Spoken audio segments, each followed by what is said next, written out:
ಇನ್ನು ಕೆರಗೋಡು ಗ್ರಾಮದಲ್ಲಿ ಹನುಮ ಧ್ವಜ ತೆರವು ವಿವಾದಕ್ಕೆ ಸಂಬಂಧಪಟ್ಟಂತೆ ಗ್ರಾಮ ಪಂಚಾಯತ್ ಸದಸ್ಯರಿಂದಲೇ ಹನುಮ ಧ್ವಜಕ್ಕೆ ಅನುಮತಿಯನ್ನ ನೀಡಲಾಗಿರೋದು. ಜೆಡಿಎಸ್, ಕಾಂಗ್ರೆಸ್, ಬಿಜೆಪಿ ಬೆಂಬಲಿತ ಸದಸ್ಯರಿಂದ ಬೆಂಬಲವನ್ನ ನೀಡಲಾಗಿದ್ದು ಜನವರಿ 25ರಂದು ನಡೆದಿದ್ದಂತಹ ಮೀಟಿಂಗ್ನಲ್ಲಿ ಸಹಮತ ವ್ಯಕ್ತವಾಗಿತ್ತು. ಗ್ರಾಮ ಪಂಚಾಯತ್ ಸದಸ್ಯರೇ ಹನುಮ ಧ್ವಜಕ್ಕೆ ಅನುಮತಿಯನ್ನ ಕೊಟ್ಟಿದ್ರು.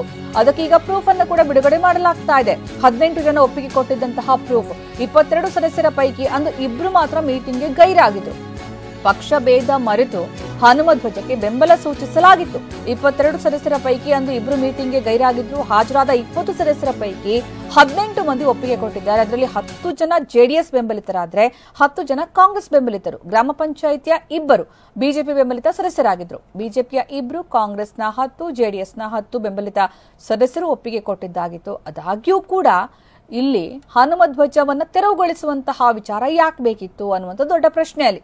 ಅಂದ್ರೆ ಮೀಟಿಂಗ್ ನಡೆದಿತ್ತು, ಮೀಟಿಂಗ್ ನಲ್ಲಿ ಪಕ್ಷ ಭೇದ ಮರೆತು ಹನುಮ ಧ್ವಜ ಹಾಕೋದಕ್ಕೆ ನಾವೆಲ್ಲರೂ ಕೂಡ ಒಪ್ಪಿದ್ದೀವಿ ಅಂತ ಒಪ್ಪಿಗೆಯನ್ನು ಕೂಡ ಸೂಚಿಸಲಾಗಿತ್ತು.